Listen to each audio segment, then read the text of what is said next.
You're hitting consistent months in your business, maybe 10K, maybe more, but growth suddenly stalls. You're doing everything right and nothing's really moving. Today's guest is Dr. Joseph Drolshagen, a high-performance coach who helped hundreds of entrepreneurs unlock explosive growth using a method called SMT. And in this video, you're going to learn exactly what your subconscious programming might be sabotaging your success and what to do about it. Stick around because by the end of this video, you'll have a new lens for spotting the invisible ceiling in your business and one simple practice to start shifting it starting tomorrow. Let's get into it. I want to start the next question about breaking through your current revenue, profit, income ceiling, whatever it is, with a quote from your new book that goes like this. Goals are frequently built around existing capabilities or external expectations, not on what's truly possible for you when you break through your own limitations. What did you mean by that? Yeah, so we so often when we're planning our goals or even our strategies, but when we're looking at our goals, we look at what we think is possible. And when we look at what we think is possible, it's coming from our past, what we've experienced. We draw the line at where we may have feel like we have failed, although it isn't really fail unless you give up, but failure and things like that. So we end up with these really mediocre goals that we're chasing down in life, and there's that big one that we have, Ido, that we never give it attention because we're living by what we call practicality in our life. And so yeah, so what I mean by that is there's so much more available to us than what we're willing to look at through our logical, practical mind. Let's dive into a scenario many viewers will relate to. You got consistent clients. Maybe you're hitting 10K a month, maybe a different number, but the growth just stalls. From your work, why does it seem to be a hidden ceiling that founders often run into? And how does SMT help to break through it? Great question. And that goes right back to it's the programming in our subconscious that determines how far we can go. 85% of our results are based on our subconscious programming and what's important about the subconscious is what triggers the brain waves to the actions we take or don't take. So somebody gets a system, they get a strategy or a process that they're following, and it's leading and it's growing their business, and they're starting to see it going, and all of a sudden it stalls. And what they do is they use that same system, but they try harder, they put more hours, they do all this stuff, right, to try to get that system to work, when in reality, the system, its day has passed. It's something else now that we have to go into. But that programming will hold us to only actions that we take are the ones that we know work. And it may have worked at some point, right? It doesn't work today, but we still try to take those same actions to get different results. That's what Einstein called, insanity is taking, Right. taking the same actions, expecting different results. And it doesn't work that way. So what we have to do is shift that programming. And as we shift the programming in the subconscious, now we start seeing a bigger potential and more opportunity showing up because we've opened up that gateway. How come people don't know that? Because of our programming, really. Our programming is based on, so many things. Like if you want something, find someone who has it and do what they did. But no two people ever have the same pathway, really. So one of the things about the SMT method is it's unique to the individual. So it's not something everybody does the exact same thing. It becomes unique to the individual through that process. But we unconsciously continue to live through that programming without even realizing it. One of the things I've talked to people about is, switch hands when you brush your teeth one morning. See what happens. Because our programming is we do it, and we do it the same way, right? We do here, and then, whatever we follow is that the process we use, we just continue repeating over and over and over. So it's so embedded, it just feels natural. That's who we are. That's what we do. That's why. And so we don't even recognize we're doing things. One of the big things is people will speak so negatively into their life and they don't even recognize they're doing it. And it's just that programming done over and over and over again. I love it. What you're saying is that even how we brush our teeth is our subconscious programming. So if something as simple as that could be changed, so we can change the way we run our business, we can change the way we interact with people. Everything is subconscious programming. Everything could be changed, could be improved. Is that right? Absolutely. And when you look at a business owner that's trying to grow their business, and it'll work for some time, like your scenario there, and then it stops, our programming will tell us, well, you got to work harder then. You got to put in more hours. You got and we stop and we don't take the time to look at. And part of this, especially in the United States, is because we live as human doings and not human beings. So when we take that time out of there and we start looking at why am I taking these actions? That was a big start for me when I looked at it and said, man, why am I not taking advantage of these opportunities showing up? Well, I'm not taking advantage of them because I thought I didn't work hard enough for it, so I didn't earn it. That's programming. Until I question it, I would never, ever know that item. Can you share an example from the book of someone who broke through not by doing more, but by rewiring their approach? Yeah, I have one business owner I speak about in the book. His name is Derek, and with Derek, he was working full time, and then he's starting his business. He's doing a couple grand a month or such. And well, then what happened is as we started stepping up and getting, and what I told him is, we're going to get so busy in your business, you're not going to have time to go to the job anymore. And that's what happened over probably about 7-8 month period. And so now he's in the business, and now it's growing, and he hit this wall with inside of himself that he had talked to other business owners who were very successful, and they told consistently, they told him, I would never do that again. It took so many years off my life and this and that and everything else. And they made it to there, but that mentality that it killed me to do so. And he was like, I don't want it. I don't want to waste my life. I have a family, and things like that. So we got to identify that programming. And this is what the SMT is designed to do: identify that programming. And then we use tools to start shifting that. And that guy's doing roughly $50,000 a week revenue right now, a week. He has freedom in his life, and he enjoys his family, and they travel, and he gets that. So he broke that paradigm of that programming within him, and now he gets to live on that other side of it. Not by doing more, Right. not even by working smarter. I would ask how you define smarter, because if I'm going to define smarter based on some strategy that somebody gives me or something like that, I don't see that anymore as smarter. I used to. What I see as smarter right now, I am my business. There's something that was placed inside of me that gives me that desire to do that, right? So I have to know me fully. So to know me fully, I have to understand, what is that programming? Why do I naturally do the things I do? So that would be, to me, smarter. So I guess based on that definition, it would be doing things smarter. It's knowing. I love it. So it's not just doing things that other people, even successful people, are saying this is the smart thing to do. It's doing what is right for you, what is aligned with who you are, with who you really are, Yes. subconsciously, and what your goals are and inspirations are. Let's talk about it. You talk about hidden fears, and one that really resonated with me is the fear of success. Like, what if I grow too big? What if I can't handle it?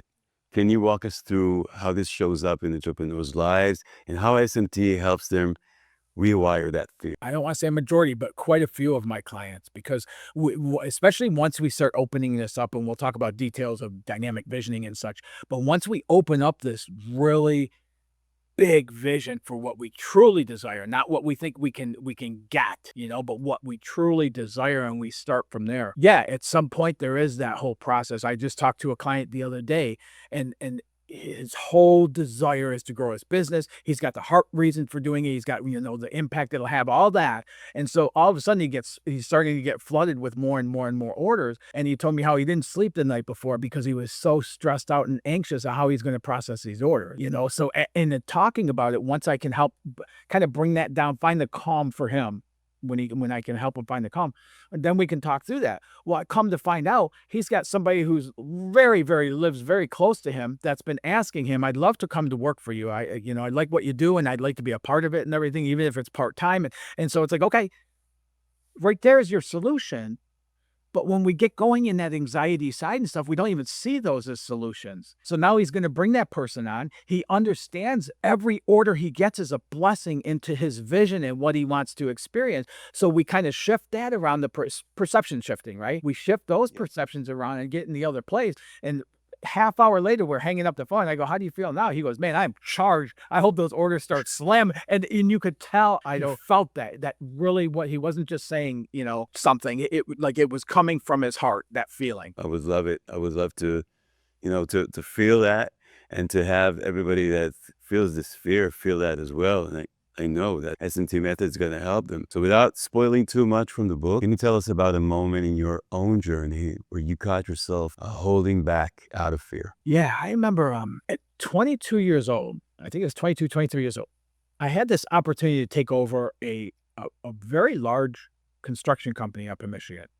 And the owner I was friends with, and I knew him, and he was just gonna give me the business, and then I would take 5 years and give him a percentage of everything it did. I didn't have to come up with the money down, and he had the customers, he had the processes, he had everything set up in place and everything else. And I'm just like 22, 23 years old. I'm just getting started in life, and it's like, oh my God, like this would be the most incredible thing ever. And within we were gonna talk 3 days later. Within that 3-day period, Ido, that went from all the excitement and like just incredible to I can't do this. I haven't worked for this. I don't deserve to have this. And I let that opportunity pass because of that. And that's one of the triggers that started me going, what's the matter with me? That has been this 4-decade journey into what I do today. So you're saying that going back to that experience with what you know now, you would have taken the offer. I would have known to shift the programming, and then it would have been a huge sell. Yes, absolutely. Right. And decide maybe the decision would be the same, but it wasn't a decision made out of fear. It was a decision made out of whatever is right for you. Yes. And maybe that wouldn't have been the best avenue, but I would have not shorted myself because of that internal programming. And I saw that later on in sales as well. I started sales from the ground up in the 28-year career in corporate America up to a vice president of sales and helping companies in bankruptcy get back profitability, all of that. And in doing so, when I first started sales, there was 3 or 4 times in the first 8, 10 years when I was just thinking I need to go do something else, because I would travel 3,000 to 5,000 miles a week trying to bring it, trying to grow the territories. And I was getting scraps was it. And I saw other people easily doing it. And I thought, man, this must not be for me. And it wasn't until I stumbled. That's in that process is where I stumbled onto the subconscious, the importance, how it works interdependently and independently with the conscious mind and how all that whole, and I started really diving in and studying all that. So, and that's what really kind of brought the clarity. See, before then, I always thought there was something wrong with me. Every time I'd go in coaching programs and I'd get done, I wouldn't get the results. And every time I'd walk away and go, man, there's something wrong with me. But then as I understood the subconscious, I understood it. It's not me or anybody else's fault. It's just the programming I have.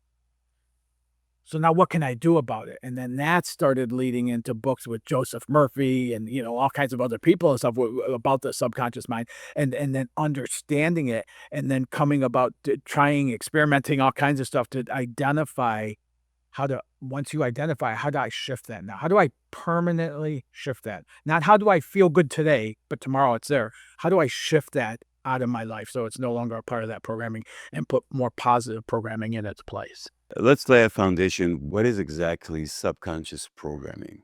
So, okay, we have a conscious mind, right? And our conscious mind is everything we want, desire, everything else. And then we have a portion of it that's a subconscious mind. And what that does is it hosts all of our programming, our patterns, our paradigms, our belief systems, experiences we've had in the past, and really even experiences that somebody told us about that they had can feed into that programming.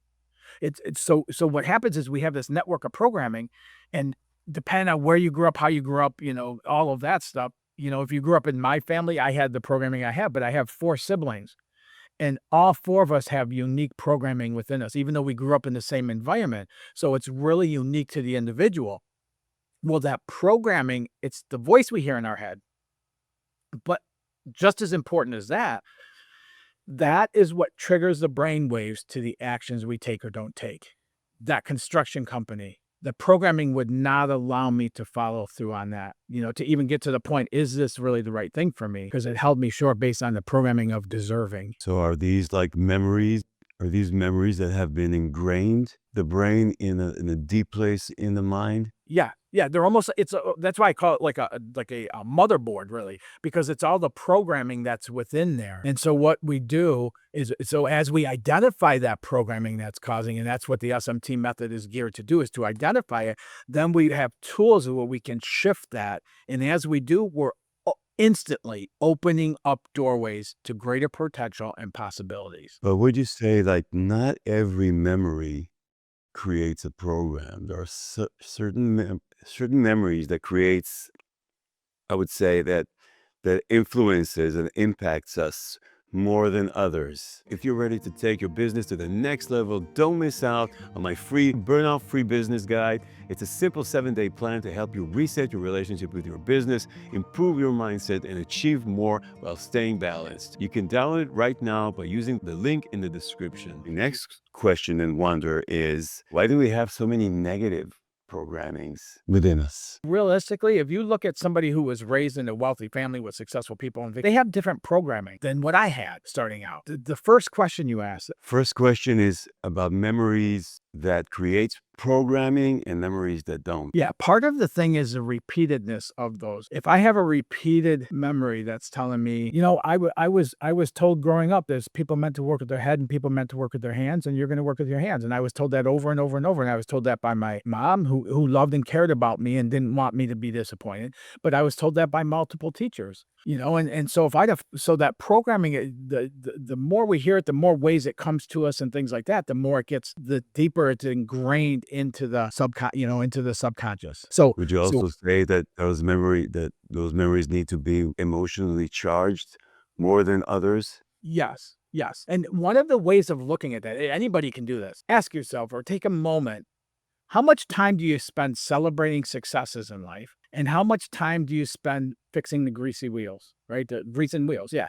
Because we always say, Yeah. The squeaky wheel gets the grease, Fixing the which means the problems. problems, right? So we Yeah. go through our life looking for problems, and it's coming from conditioning again to fixing problems. So what I do is I work with my clients, and it might seem silly, but we start looking at the gratitudes, the blessings, the things that are showing up out of the blue, things like that. We start looking at those as a squeaky wheel. So we give those the grease. And in doing so, we're making a complete 180 shift from problem focused life, fixing problems and until it's good and until it, get to the level I might get to, and living at that level that's already showing up right there.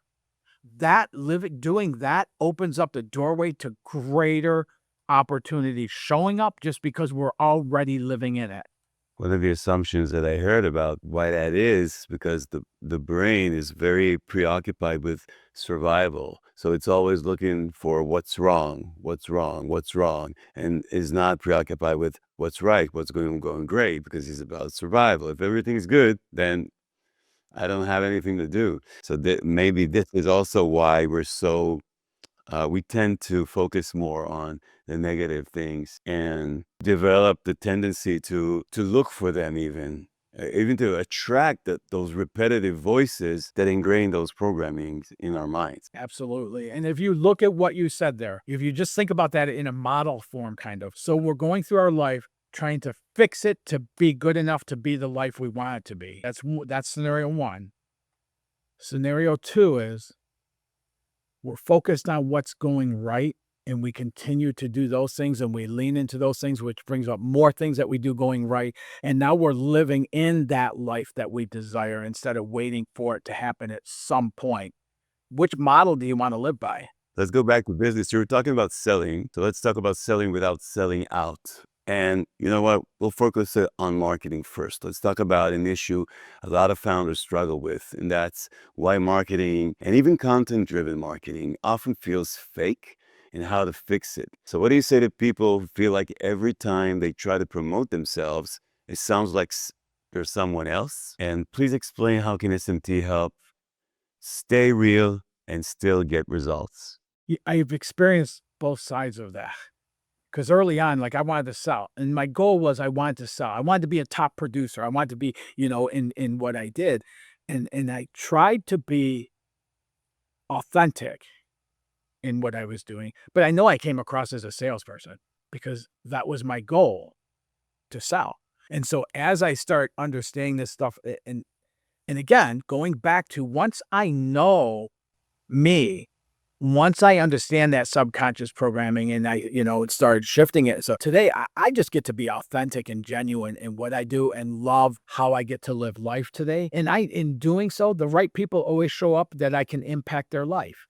The right clients will come out. Like I've had people call me completely out of the blue that heard a podcast from a year and a half ago, and they're calling me up going, I need your help. And we'll start, and it just continues to happen that way and such. But what you look at mainstay social media, and you look at the marketing things, and you look at the messaging, and you look at the why you take, and what it is everybody's trying to follow what somebody says works. And it Mhm. may work for that person. It may work great for that person, but it's not going to work for me. And stumbling through that over and over and over and over again finally brought me to that realization. My marketing is not like anybody else. My clients, the way they market is not like anybody else, and it's not like each other. It's unique to them. It's unique to their gifts and talents. It's unique to what lights them up. It's so when they're speaking about what they do, that person is coming from their heart. That person is real in what they're saying, which automatically wins people over. But when we try to do these things that, marketing plans to work, to grow your business and things like that, and what we're doing in those models is we're taking who we are and we're contorting who we are to fit that process. Now, Mm. how can anybody ever come across as being authentic or genuine when they're trying to change who they are to fit in what they're doing? And so what I do within the SMT method does is it helps to identify that for each unique individual. So now their marketing is fitting who they are, not the other way around. So what does that look like in practice? Can you walk us through a truth statement and how someone would use it in real marketing? Maybe an example. Absolutely. I mean, I'll tell you in my own life, I've run so much money in ads, and I've tried these different marketing things where they help you do it, they do it for you, like all these different things, and none of them ever work. Today, what I do is I love speaking about everything that I do. I love working with clients. I love, being on stages or however I can. I love impacting people's life in positive ways is what I love. And so I look for avenues to do that. I don't run ads anymore. I don't do all these different things. I put some social media, posts out, but they're in alignment with me and those desires to impact people's lives. And so as I'm taking these steps, I now have a marketing plan that a marketing person would not have been able to come up with because they don't know the insides of me. And so now I follow that. My clients and what they do for promoting, I'll have some of them who will list ads in magazines and things like that for a wholesale company I'm thinking about, that come into mind here for me. And the gentleman writes his ads, but he writes them from him and who he is. And the wording, it's not wordsmithing and you should use this and you shouldn't do that. And it's real and to some degree raw. Mm. Sometimes I get excited when I'm speaking as I am now, and I'll kind of throw words in and think, but that's just me. That's how I am. That's who I am and such. Even when I spoke, I'll kind of change it to that a little bit. When I first started speaking, I had a coach that would tell me how you write every word of it out. You practice how you're going to deliver each word, and you go through this and you go through that. And I get up on stages and I felt so phony. And I'm sure people in the audience felt I was phony. Now, when I go up to speak, I get my bullet points I'm going to talk about, and I put them on my fingers like this so I can touch and know what they are. And I go up there and I just start speaking, and it opens up, and it's like God speaks through me. Like the whole thing comes together without me knowing every word and inflection. But I'm real and I'm me. So when we're looking at marketing plans, if we're trying to follow what somebody else is telling us to do, and they're not getting into the place of knowing who we are, it's probably not gonna work for us.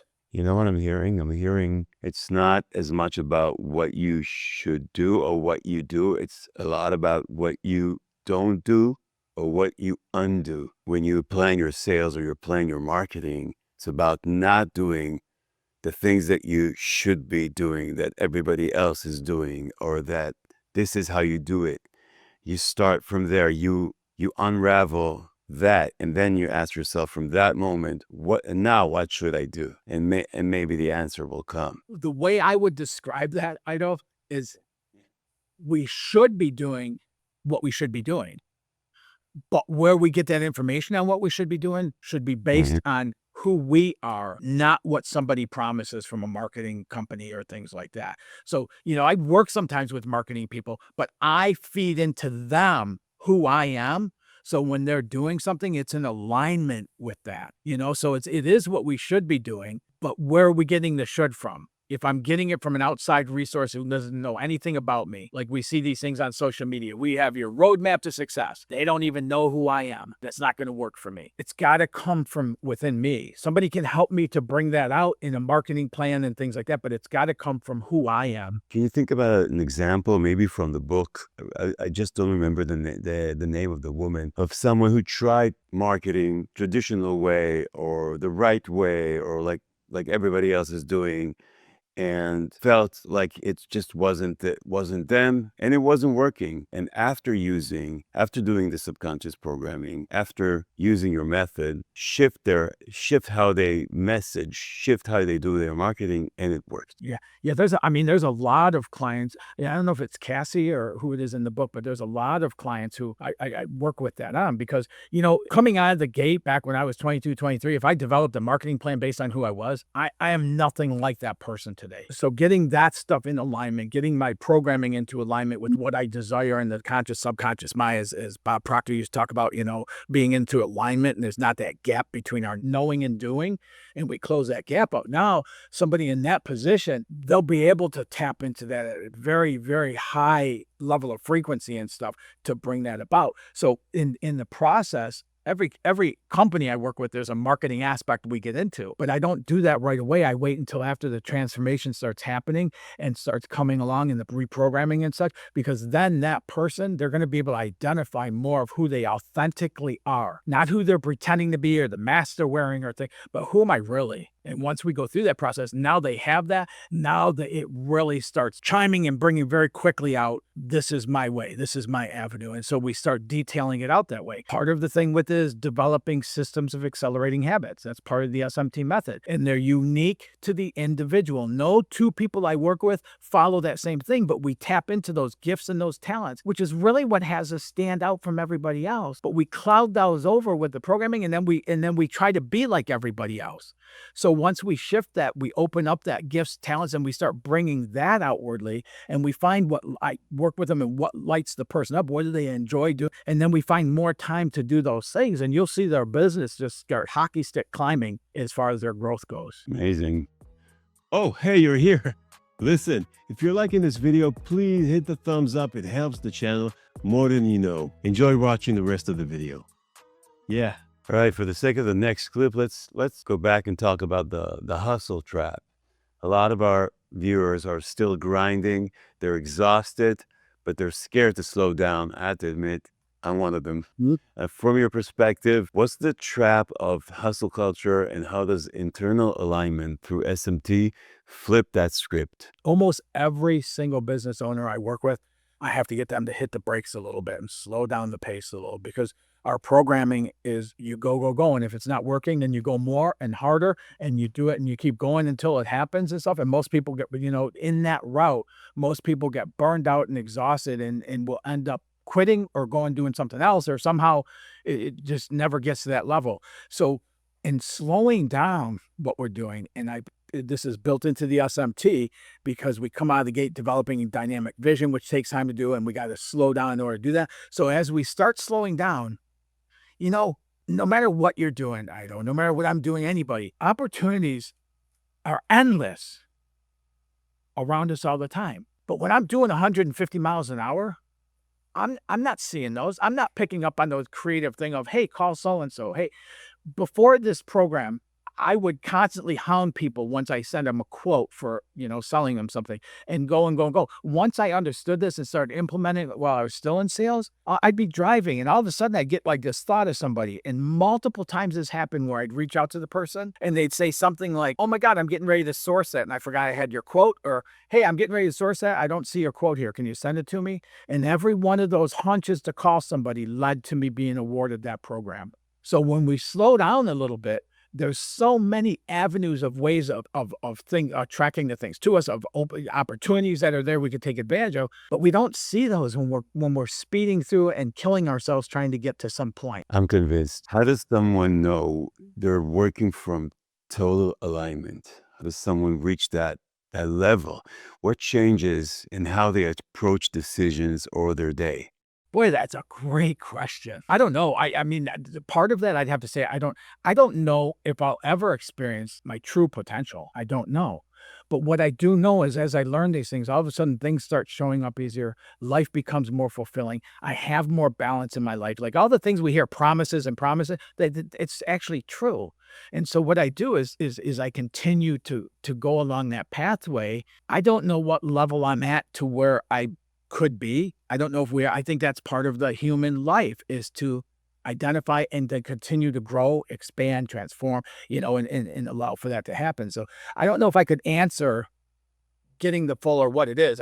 What's the opposite of working out of a hustle or grind or effort? Let's say I've slowed down and now I'm working from somewhere else. What does that look like? Do I work like 2 hours a day? Do I start the day with just thinking, meditating, and then doing some work, resting again? That was more my question. That's another great question because that hustle and bustle, we know what that's like, right? We know what it's like to work massive hours, take exhaustive actions. It used to be like a principle within coaching, telling people that's how you get to what you want. You gotta be willing to trade off your life, all that stuff and everything. And so we know what that life is like, and it's hard and it's unbalanced and it's exhaustive and leads to burnout and all this stuff. Alignment is more flow. See, I talk to a lot of entrepreneurs. And entrepreneurs want an ABC plan to get to D, right? That's what they want. But if you look at what entrepreneurship, the meaning of it really is, it's about being in a state of flow, being in a state of allowance, being in this flow where you're going through and your creativity opens up and it leads to the next thing and the next thing and doorways start opening. And that's entrepreneurship really. So when we get into that place, I mean, just in that description, going with the flow, when we're doing the hustle and bustle, it's kind of like a kayak. I like kayak. It's kind of like kayaking going upstream and trying to get 5 miles down the river there. Being into that alignment, being into that flow is when you're just, you go with the current, you let it carry you. You might do a little steering around things and rocks and things like that, but you're in this flow where it's just happening. You're enjoying life more in the present moment, not waiting for that someday period to show up. And as we do so, we start noticing, we start overhearing a conversation of somebody talking that helps give us an answer. So we start, all of a sudden we're connected with somebody out of the blue that we wouldn't have known to reach out to. And I got a good example of this if you want me to share it for you. Sure, please. When I first resigned from corporate America, I had to step out to do this and move down to the mountains of South Carolina, where I live today. I came down here. I didn't know anybody. I had this new business. I just walked away from a very, very high paying position in corporate America and such. And I'm down here and I didn't know anybody. And so one day I started making a list and I wrote a 3-page list of all the stuff I was going to do. That's that hustle mode, right? How am I going to make this happen is what's behind that. Just so happened that day to talk to my coach and said, "What are you doing?" I said, "Oh my God, you crazy? Go get in your Jeep and go to the botanical garden or go do something," and things, So I was like, okay. So I set the paper down and I did. In that day, I thought of one person that was not on that list. I had 2 other people. One place called me that wanted me to speak and start giving regular talks that was not on that list. And the third person called me out of the blue and signed up for me to, to work with me right then and there. That was not on the list. When I get into a hustle bustle mode, I'm not open to noticing the things that are already there showing up. So if I try to actualize what you just said, like you always say, there's not a one size fit all. Do this, start the morning with meditation, get 2 hour rest in the middle and sleep. It's not this. It's just identify when you're acting, when you're in the flow, when you're flow with the river, when you ease up with it, when you're acting from that place, or when you're acting from the hustle and bustle, like you say. It's not hard to notice the difference between those two. It's not hard to notice because most of the time we don't do that. So just look for more opportunities to steer yourself with the current and look for the flow and find ways that you can be more in that situation. And again, identify when you're not and maybe pause there, refresh, start over, do a little recess, come back and try it and try again to let the thoughts come in, the inspiration, the opportunities, the muses. like an Yes. artist does. Every client I work with too, to the point you were making about morning practices, every client I work with, we develop practices that work for them. But so in doing so, some people will do it because, there's the analogy that my day begins when my head hits the pillow at night. So they'll do it right before they go to bed. Some people will do it in the morning. Some people will do it and it doesn't matter so much that it's that it fits the person. So what I'll do is I'll start out with doing things that I do in the morning, and I'll start sharing that. And it's like, try this. And then somebody will try it. But as they're going forward with it, maybe it doesn't work in the morning, or maybe that thing doesn't work for them, but I help them develop what that is to get your day started on the right note. And then it's so much easier to go through a day when you've aligned that day and started it as how the day progresses than it is to just go haphazard at it and 100 miles an hour and all that stuff. It's so much difference in how the day is spent. And thank you for that reminder. And thank you for that analogy of the entrepreneur and what it really means. I think we all need that reminder so much. If I can replay this in people's mind, that would be awesome. Thank you so much for that. Okay, so let's say someone's listening, nodding. They believe you, they believe us, but now they're wondering, so what do I do with this?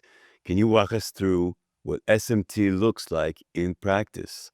Like if you were coaching me tomorrow, Yes. where would we start? The whole thing, there's a process to it, but again, I'll say it's a unique pathway, a unique journey for every individual.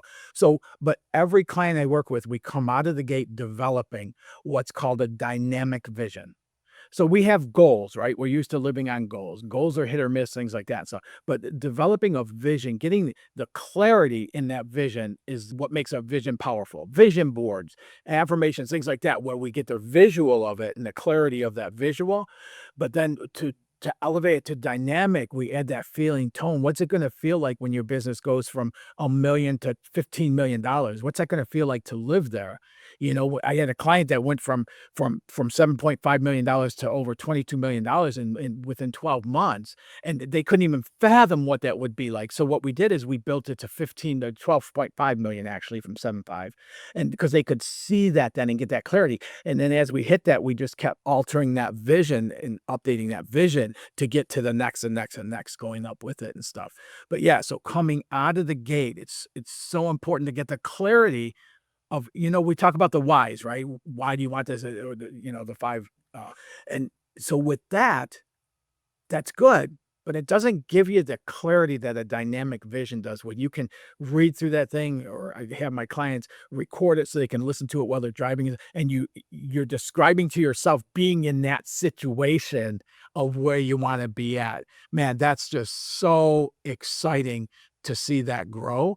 And so even in developing that vision, we're going to bump into that programming that's causing limitation, right? Because that client that went from 7.5 to 22 million, all they wanted to do is go to 10 million. I helped them stretch it to 12.5. And in doing that, we started bumping up against those paradigms and the patterns within the subconscious. So we identified, we shifted that, moved it forward, settled on the 12.5. And now as we started growing to that, it was just like you just see it opens bigger and bigger and bigger. And I know the first time I work with a client, that vision we developed, that dynamic vision, it's not their end point, because as we change, our vision becomes as alive as we do. So as we change, as we evolve, as we grow, that vision's going to as well. That's the human condition.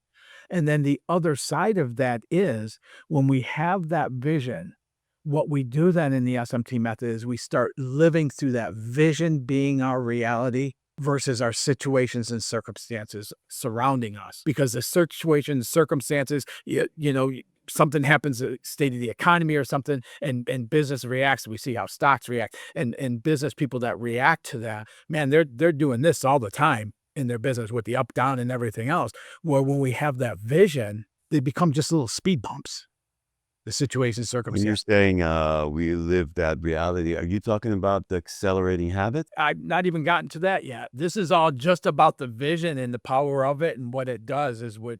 So yeah, when we're living by that vision being our reality, then in doing so, we start taking the situation, circumstances that usually bog us down and cause a lot of problems and anxieties and all that.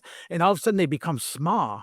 because we know that vision is where we're headed to. And this is just what it looks like as that vision is unfolding. And so there's other tools within that vision of how we put that on and utilize that to live through as our reality. So the first step would be to develop that dynamic vision.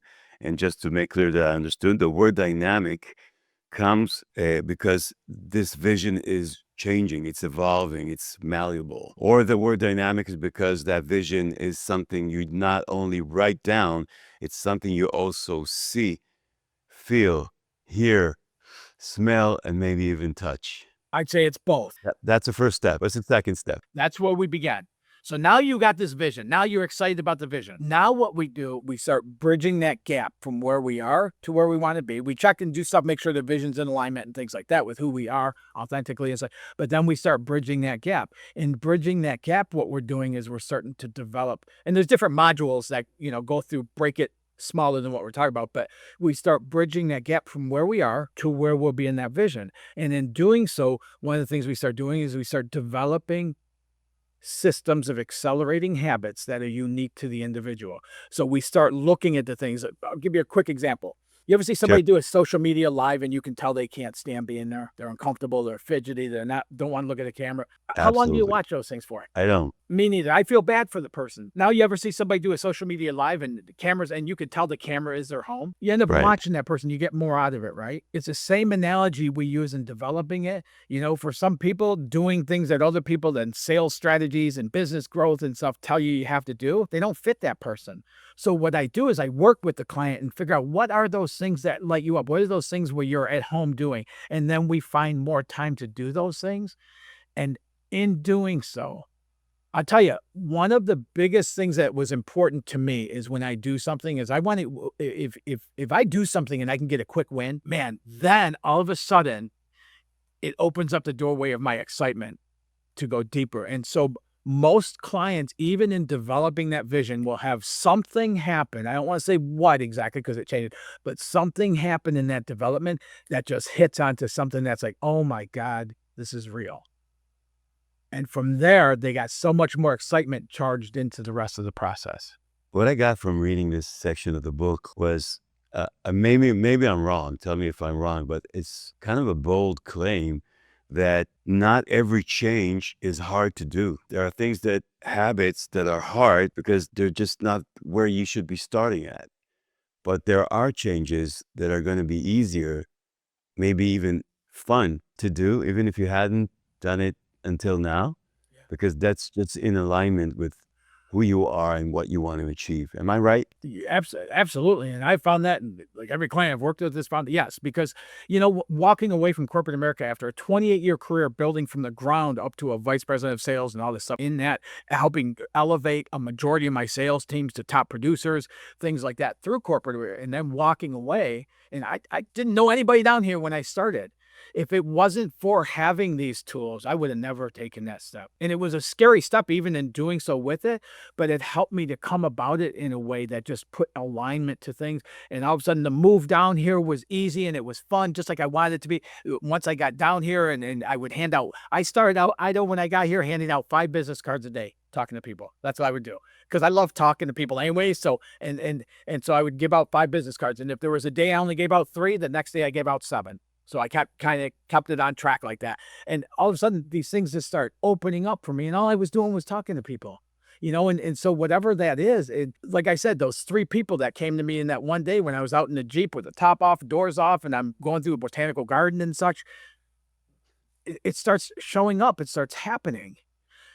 We don't have to effort near to the degree that we think we do. We have to take actions. I can't sit on my couch with a bag of potato chips and expect my business to grow. So I do have to take actions. But the actions can be enjoyable. They can be, I'll give you another example. When I was in corporate America, if I had to be in the office 2 days in a row after 5 o'clock, beyond 5 p.m., I would get upset. I would be bothered. I felt like I was taken advantage of. It would really just kind of steam me and stuff. There's times in doing what I do now that I'll do my stuff during the day and then I'll go home and do whatever, gym, eat, whatever, come back at 10, 11 o'clock at night. And the next room next to me here is my recording studio. So I'll just do recordings, of different things and everything else. There's times I get done at 3:30 in the morning and I leave and I can't sleep. I'm so excited and I get to do this. So that's part of that transformation is instead of have tos, living life by have tos, which brings in the struggle, effort, all of that stuff, makes everything we do harder, is we start getting into that alignment of, man, I get to do this. I get to do this. And part of the thing that's always magic for me is I get to do it in a way that feels good to me. You think about that differences in those. How could it not be easier? Right. So it's not about just only working less hours. It's about working on things that lightens you up in alignment with with who you are and with what you love to do. That just makes it easier, and you can work because many people are saying there's no such thing as work-life balance. You know what I'm talking about. There's no such thing as fine as working less hours and having like this period of time for work, this period of time for family, this period of time for taking care of your body and your health and whatever. When they do what they love, when they do what they care about, when they do what they feel is aligned with their mission and vision, then it doesn't feel like out of balance. Even they can work 12-hour, 14-hour day, but still feel like they're totally balanced. Yeah. And the other thing it does is helps us when we get out of that hustle bustle mode like that, it helps us to reprioritize our life. So I've taken people who are working 10, 12, 13, 14 hours a day. Mhm. The person I talked about with the business that went from 7.5 to 22 million, they were so busy they had no time for family, they had no time for exercise, no time for friends, like nothing other than work, work, work. As we started doing it and the business started growing, all of a sudden they have more time to put in those because we reprioritize things. And I'll tell you something that's in that statement you said that always makes me sad is somebody that says you can't have a successful business without and have life balance can never achieve What doesn't make you sad, Joey? the fact that that person that walks around saying that will never get the opportunity to experience the flow of things and because they're one of the things I look for in every client is you have to have an open mind. You have to be willing to believe something beyond what you know can work to bring this about. And that's what the SMT method is. It's a proven system to help do that. But if somebody believes I always call it a beginner mindset, right? Because we all know a lot of things. So I'll meet a lot of people who are, I know. You have to grind and everything else and in order to have a success. Okay, then I can't help that person. It makes me sad because I know that's not true, but I can't force anybody. What I do isn't for those who need it, it's for those who want it. And that's where the sadness comes in that I can't help this person. So if they don't have that beginner mindset, is simply, I know a lot. But what can I learn here that I can add to what I already know? That's a beginner mindset. That's somebody that I look for in my initial calls with people. Because if you have that, there's no stopping you. There's no stopping how far you can go. There's no stopping how much balance you can have.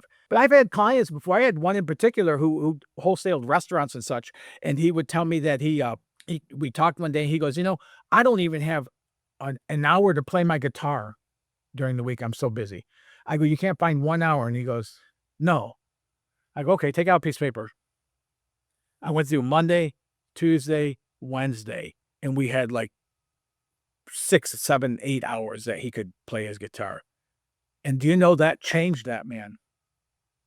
Because instead of looking at how busy he was, he shifted that and he could start looking for all the open areas he had in his weeks. Joey, does it make you sad maybe because you were that person that worked so hard and paid the price? Maybe feels like he shouldn't have and doesn't want other people to feel like you felt back then? It starts with that. Because back when I was doing that, I was following what I had learned and I was doing it to the absolute best of my ability and it got me nowhere. And more, I thought there was something wrong with me. And I just continued following those things. And there was a while when I wouldn't really look into any other things. I just knew if I did it long enough, somehow something's going to happen, right? And then as I started learning this stuff and my whole life transformed. When I meet somebody now, I know what's possible for them. But I know I can't spark that beginner mindset in them, so it makes me sad because I know how they're living, And I know they're going to continue going on with that because of not being willing to be open to something different could work better. And thank God for your book, because that could mean a start for a lot of people. It can be opening the door to changing that mentality for so many people who up until now had to meet you and do the actual Yes. work and invest and be ready. Now they can start with the book. So congratulations on that step. Thank you. Oh, hey, if you've been watching so far, that tells me you're getting value from this video. So please write a comment, ask a question, and I'd love to support you further. Joey, I'm going to take a risk here. I actually tried to reverse engineer your process from the book, and here's what I wrote down. I love it. And I want you to tell me if I'm anywhere close. Okay. You ready? Yes, sir. So I wrote this: deliberate focus. You start with that. To identify limiting beliefs and rewire them through visualization, affirmations, but not the classic kind. Backed by a meditation practice and specific journaling method that helps bring unconscious patterns into awareness. And it all revolves around what you call the dynamic vision, which turns the impossible into the inevitable. Then it's anchored with accelerated micro habits built on a core anchor habit, tracked, celebrated, emotionally charged, and reinforced with accountability. Joey, how close was that? You did well. If I ever had the delight of you and I getting to work together, that would be very much the path. Somebody else, they may not meditate, they may not write, they may not, do when I talk about the uniqueness, but yeah, I mean, as far as the high level points of that, absolutely, that's what it is it's taking actions that cause us, that open up that vision, like that, but then bump into that programming so we can at least be aware of it. Once we're aware of it, we can do something. And unless we're aware of it, we're unconsciously living so big percentages of our life through that programming. So once we bring awareness to it, then we can take the tools and we can shift that. We can do perception shifting and, variety of things that I utilize as far as the toolkits for that, based on the individual again, and based on the programming and things like that. So, and it's helped people in business. It's helped people in their personal lives. I'll tell you one of mine that was a really big one. Okay. Sure. I'm pretty excited person. I'm pretty positive person. I have like a energy about me that I love but there was a long time in my life, if exciting things happened and my excitement level started rising, I would stop it because it scared me, because I didn't know how far it was going to go. So I would have to control that within me. And I lived for years not knowing that. For years I lived with that. And so as I started recognizing that, I could look at my business back then and I could see where my business would start growing, and that excitement would grow, and then the excitement would start, I'd control it, and then I'd watch business. Like, I can look back at my records and see where that happens, but I was not aware of it when it was happening for so long. So that programming within my subconscious, things happened growing up and the way I grew up and things like that and stuff, where it was I was told I was wrong for displaying excitement the way I did and such. And I didn't know how to do it differently. So I just kind of shut that down. And so when I start getting to that level, it's like, okay, let's bring it. And I try to control it to a certain point, but you can actually see the parallelism between when I control that, and all of a sudden business will follow it and stuff. So I've had to understand and shift that programming. See, this is one of the magic, really awesome things about this. So often people will be able to identify where it came from and stuff, but it doesn't matter. This whole method is based on working from 2 points of reference. Where are you right now? You're not getting the growth in your business. You have no balance. Whatever it is, where are you at right now? And then through the visioning we develop, where do you want to be? And in that, I've been able to help hundreds of clients over the past decade to make that transition in a way that's enjoyable, in a way that's celebrated, in a way that's growth oriented and such. I've touched upon the uniqueness of the affirmation, and I want to talk about some common grounds of the uniqueness of the affirmations and also the journaling, everything you talked about. I mean, we heard those words, but you see them different than what we know. Let's concentrate on the affirmations Okay. first. So what's different about from the way that you speak about and see affirmations than the way most people see them? I used to buy books on affirmations and I would write them. I'd write them 21 times a day. I'd write them, different numbers of times throughout the day and things like that and stuff. And I couldn't figure out why I was not seeing life differently in my life experience on the outside, and what I came to realize and I've come to realize through the development of what's become the SMT method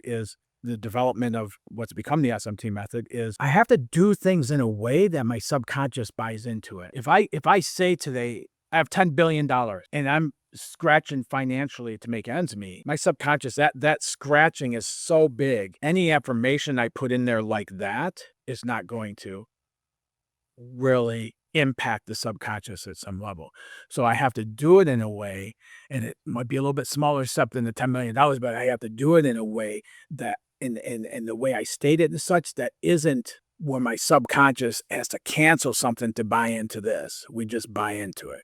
I easily accept new prosperity thoughts. It's one somebody taught me that one there, my subconscious can't reject that. I easily accept new prosperities. I easily accept new ways of doing what I do to be more impactful. My subconscious can't reject that. Now, it doesn't say I'm a millionaire or this or that or anything. It's just, so once we start on that and then we can build on that. And when I say that, although it took me years and decades to understand this, my clients, what took me years to achieve, are doing in weeks now. So it's not a long process, but we have to start them at a level where our subconscious will buy into it, and then we can start expanding that and elevating that and such like that. But if I come into out of the gate with $10 billion and I'm scratching, it's not gonna. It's wasted effort, really. To me, that's one of the most unique things about your approach is that you always look for the path of least resistance, or maybe even the path of no resistance.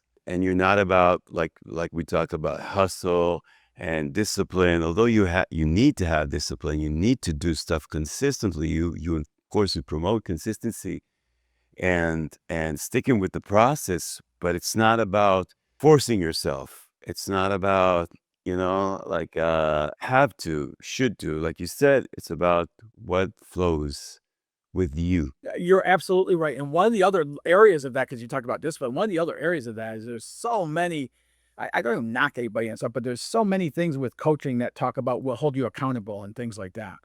Yeah. I'll have people ask me, are you going to hold me accountable? I go, no. I don't want to hold you accountable. What I want to do is ignite you so freaking strong that you become accountable for yourself. And if I can do that through that vision and help you start putting that on and start getting some wins in that area, you don't need somebody to hold you accountable. The only time we need people to hold us accountable is when we're doing a bunch of things that we don't want to do and we can't stand doing. That's when we need somebody to, but who wants to live that way anyways? When we can get into alignment with what feels good for us and start utilizing and tapping into and bringing out those unique gifts and talents in ways, we don't need somebody to hold us accountable. What we need to do is get ourselves into alignment with who we really are and what we really desire to experience in this lifetime. In doing that, the accountability is built in. Wow. Joey, once someone started and utilizing those tools, so what does a week of this looks like? How does it evolve over time? And what are the signals? Maybe that's the most important question. What are the signals that they're doing it right? How do I know that I'm in the right direction? And a lot of people will confuse this at first because they'll start feeling they'll be into starting their vision and they'll start feeling this pressure against it. I can't do this, but I can't expect and right there, people will go, man, I'm really stuck on this. I can't believe I'm stuck. And I go, whoa, hold on. You're noticing the programming. That's what you're doing. That's what this is geared to do. So when you notice, it takes people a little while, but once they start understanding what's happening, they'll call me up and they'll go, hey, this just happened. And I know and I go, yeah, it is. And they go from a place of, man, I'm not doing this right because I feel like this, to, oh, this is what I'm supposed to be feeling. This is what it's supposed to be like. If I don't identify it, I can't shift it and I can't experience anything different. Perfect.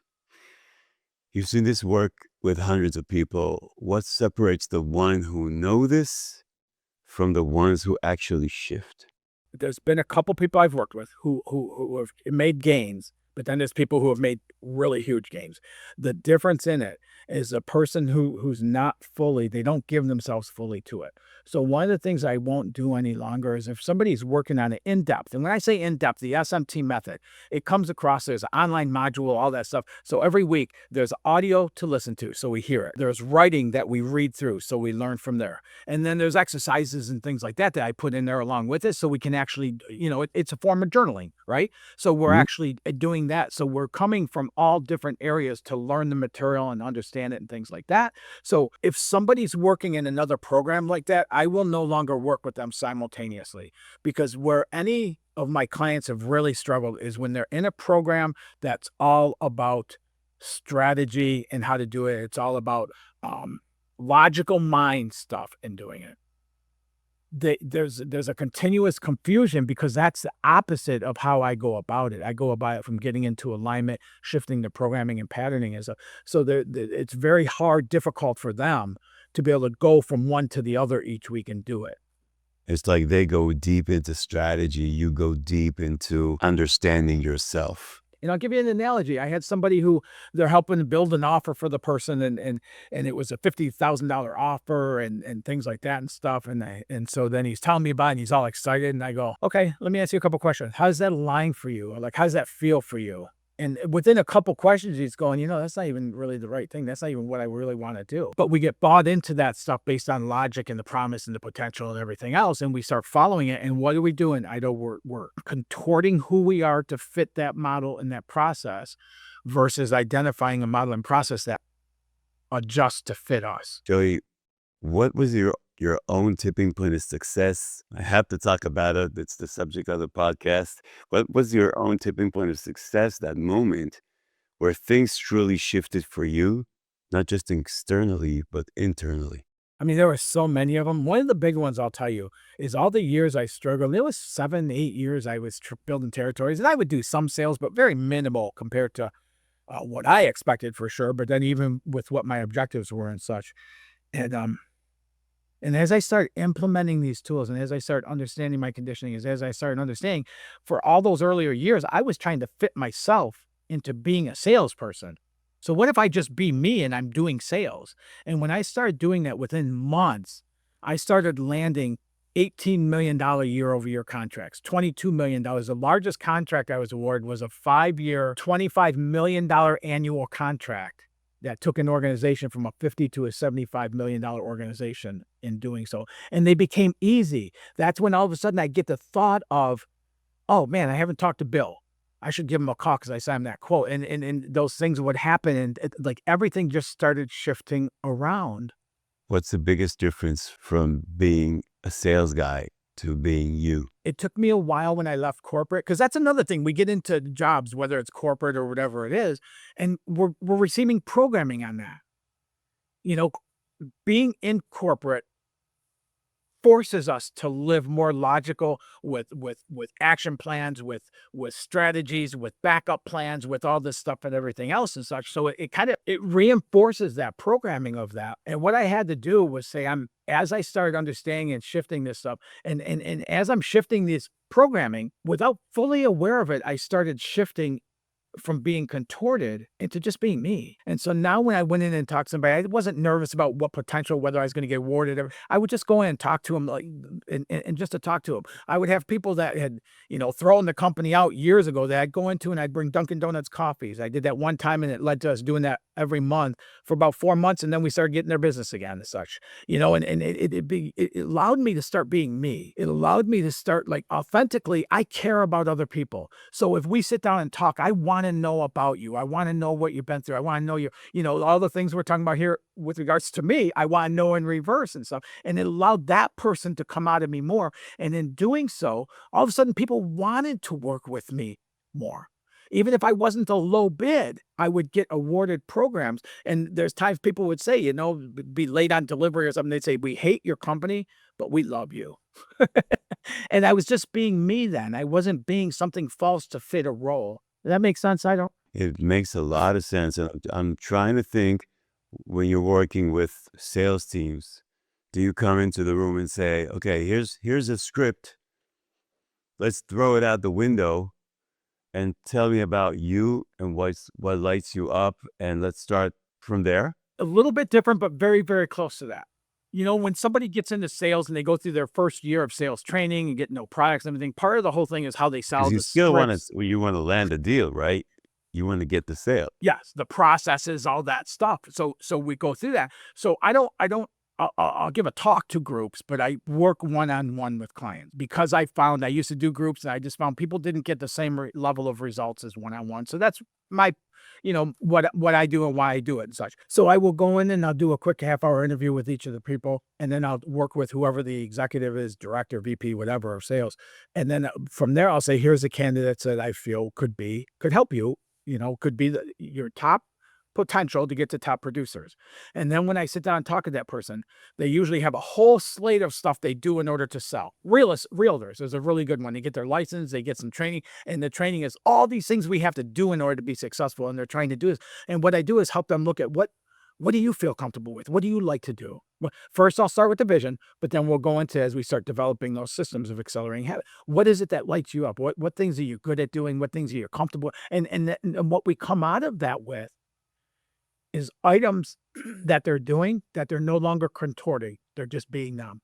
And in doing that, we see greater results happening in every communication, every phone call, every interaction they have, and then let alone all the outside stuff that starts showing up. Wow, a lot to think about, and to work in my own business to work it out. Uh, so Joey, there's so many frameworks out there for subconscious reprogramming, affirmations, habit stacking, books. We heard about them. In your words, your own words, what makes SMT different? What do you believe it's solving that others miss? I know what's different is it's designed to work off the uniqueness of every individual, the uniqueness of their programming, the uniqueness of their desires, uniqueness of their lives, like all of that feeds into it. That's one thing that's different. And then the other side of it is why it works. Any program that forces us to be something other than who we naturally are is not going to bring near the impact of living through who we are. The whole purpose of us being here is we've had unique gifts and talents placed within us.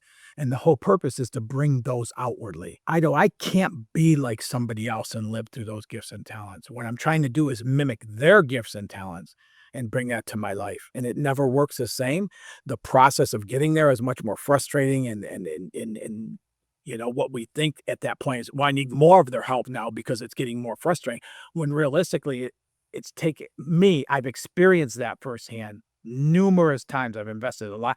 And each time it was like, man, I'm not getting enough help here. Well, it wasn't that I wasn't getting enough help. It wasn't tailored for me. And that's what makes all the difference with it, is when we start coming from who we authentically are, who we really are, shift that programming, we open up this to have such an incredible impact, whether it's how much we sell, the people we impact, the relationships we build, whatever it is, all the way through.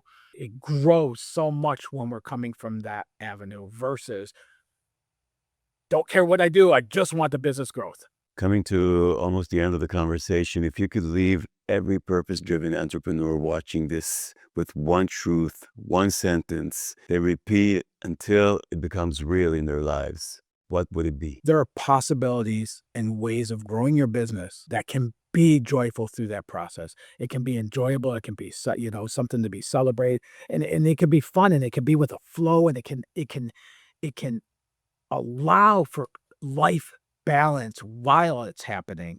You just got to be open to believing that there is a possibility of that. Before we finish, Joey, I want to thank you so much for being so open and generous. I want to close with a quote from your book that really really stuck with me. You cannot go out and find your vision in the world. You have to become the person who lives it. I love that one. So to anyone listening, if you're stuck, frustrated, or just hungry for more, this might just be the moment to start becoming who you always knew you could be. Joey, one last thing before you go. For those who want to go deeper, where can people find the book, learn more about the SMT method? And if someone wants to work with you, do you have a coaching program? Who's it for? What makes it unique? And what kind of transformation can people expect from it? Yeah, it is, as far as contacting me, anybody can go to my website. It's ifgtcoach.com, and it'll bring up all of the it'll bring up all the information that you need, everything with it and such. You'll find in there. You can reach out and contact me from there. There's also areas in there where you can call and set up a 15-minute introductory call with me and just talk about, if something from here comes up to you and you want more clarity or you want to talk about it, or honestly, even if you disagree with this, I'd love to have a conversation with you. You can schedule a call with me at coachwithjoey.com and set up a 15-minute call. We'll get on there and talk about whatever it is and go forward from there. And if however I can help, whatever impact I can have is my passion. So however I can do that, I'm here to serve. Where can people find the book? Right now, it's on. You can go to the website, the ifgtcoach.com. It'll be listed on there with links directly to it. Can you shed some light about your process for someone who's going to eventually work with you or your team? How's it going to look like? I really have two programs put together. The first one is a 12-week program that I extend to 13 weeks because of building the vision and really taking time to build it to a level of being dynamic. So there's that program. And what we do in that program is we start identifying, we start making shifts in all the shifts and things like that in there. So we learn a lot, but every person I work with starts seeing some business growth coming from that. And then once we've got the tools, once we've practiced with them, now we go into the second phase, which is a 6-month program that is really that hockey rapid growth. It's what it's about, And so as we do that, now we're taking it, implementing it, we're adding to the developing those systems of accelerating habits, and we're continuing. Now we start seeing that rapid growth, really rapid growth start taking place. And then at the end of it, I offer another 3 months, and it's more of a handoff type of thing, because I don't ever want to work with somebody. I don't want somebody to be dependent on me their whole life. But so what I found is when I stopped it there after the rapid growth, people would start going backwards some. So now I've added this to make sure they have it. It's more of like a handoff type of thing, to make sure you're good and you're clear. And then even beyond that, I have like a monthly mastermind type of thing where people can get into, talk with like-minded people. So it really is an avenue to go through life, not just, we get the growth and such happening, but then there's other avenues for however I can still serve. Who is it for? And also, who is it not for? Yeah, this is for business owners, entrepreneurs, anybody wanting to grow their business. It's for have another arm I work with in corporate America. I work through the VP of sales or whoever's leading the sales team in developing a higher percentage of top producers on their sales team. So I work with those sales personnel. And then it's up. And then I work with personal development with people as well. So maybe they don't have the business, but they have this sticking point in their finances, relationships with them, and help them as well and such. That's who this is for. Anybody struggling and wants to do something about it, the SMT method would help. Who it's not for is people who already know everything about what they need to know and how to do it and everything else. This probably wouldn't be useful to you.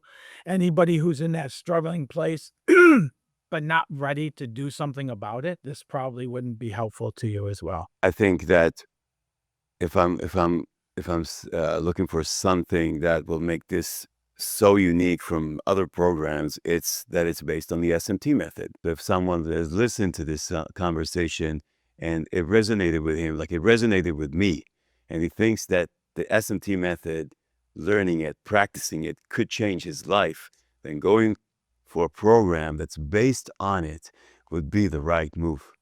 Would you agree?